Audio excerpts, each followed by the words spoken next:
अब जहाँ तक नोट्स की बात है, मैं आज भी कह रहा हूँ कि जो स्वयं से बनाते हैं उसका कोई मुकाबला नहीं है। क्यों? क्योंकि रेडीमेड नोट्स नहीं पढ़ने चाहिए। इसका रीज़न क्या होता है?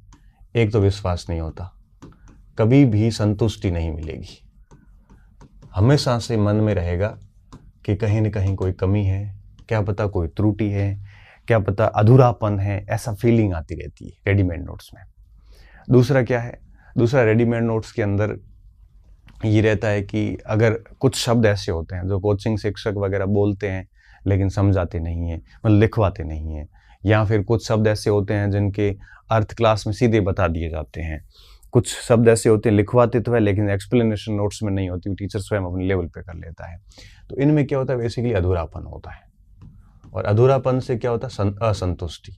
और इस कारण मैं मानता हूँ कि रेडीमेड नोट्स की बजाय आप स्वयं के नोट्स पढ़ सकते हैं। ठीक है, अब पहली बात तो होगी रेडीमेड नहीं पढ़ने चाहिए। अच्छा, अगर मान लो आपको रेडीमेड पढ़नी है तो रेडीमेड नोट्स पढ़ लो, लेकिन साथ में जिस शिक्षक के वो नोट्स है उस शिक्षक को सुन लो एक बार आप, तो क्या पूर्णता का आभास हो जाएगा कि फिर आपको जहाँ जहाँ कोई नोट्स में त्रुटि है तब भी आपकी ठीक हो जाएगी। और साथ में कई बार क्या होता है, कक्षा में हम तीसरी चौथी क्लास में जाके करेक्शन करवाते हैं, तो नोट्स में करेक्शन होता नहीं है, तो आप वो करेक्शन भी कर पाओगे, नोट्स को आप तारतम्यता भी बिठा पाओगे। तो अगर आप रेडीमेड नोट्स पढ़ते हैं तो कम से कम आप उस शिक्षक को सुन लें एक बार, जहाँ से भी रेडीमेड नोट्स, जिस भी शिक्षक के, मैं मेरी बात नहीं कर रहा हूँ, किसी भी शिक्षक की हो, तो आप वहाँ से उसको एक बार सुन लोगे, डैड की स्पीड से सुन लो और साथ में नोट्स को लाइन टू लाइन निकालते रहो, तब भी यूँ कहिए कि रेडीमेड नोट्स की थोड़ी उपयोगिता हो जाती है। इसमें एक चीज़ ध्यान रखना, इसमें एक चीज़ ये ध्यान रखना कि आप जो भी नोट्स पढ़ रहे हैं, आप क्या करना, आप पुराना कोई पेपर लो, जिस परीक्षा की तैयारी कर रहे हैं उसका ले लो, और या फिर कोई और भी पेपर ले सकते हो, उस पेपर को लेके और पुराने पेपर के साथ मैच करवाओ। ठीक है, और जो ताज़े पेपर हो रहे हैं उसके साथ भी मैच करवाओ। अगर आपको 80%, 90% या इससे अधिक सवाल मिलते हैं, है ना, तब तो आप नोट्स को प्रिफेयर करें। 80 भी नहीं, मैं कह रहा हूँ 85 से ऊपर। अगर आपको लगता है कि आपके नोट 70-60% ही कवर कर पा रहे हैं, आप खुद चेक कर लो ना, आपके पास नोट्स हैं, आपके पुराने पेपर की आपकी कोई किताब आपके पास होगी, चेक कर लो। ये मैं क्यों कह रहा हूँ? क्योंकि देखो, कई बार बच्चे मुझे पूछते हैं, सर मैंने फलाने कोचिंग के नोट्स पढ़ने हैं, क्या मुझे किताब की ज़रूरत रहेगी?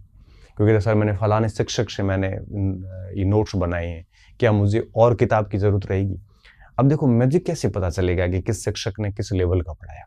मैं मेरी गारंटी दे सकता हूँ, मैं दूसरों की गारंटी तो दे नहीं सकता।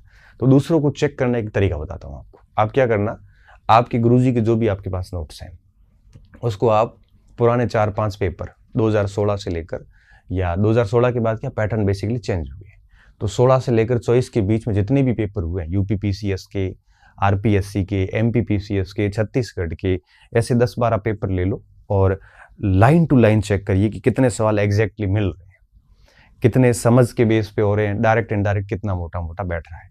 फिर अगर ये आंकड़ा 85% से ऊपर जा रहा है या 80 से ऊपर निकल रहा है, तब तो आप केवल नोट्स पढ़ लीजिए, आपको किसी अन्य स्रोत की आवश्यकता नहीं है।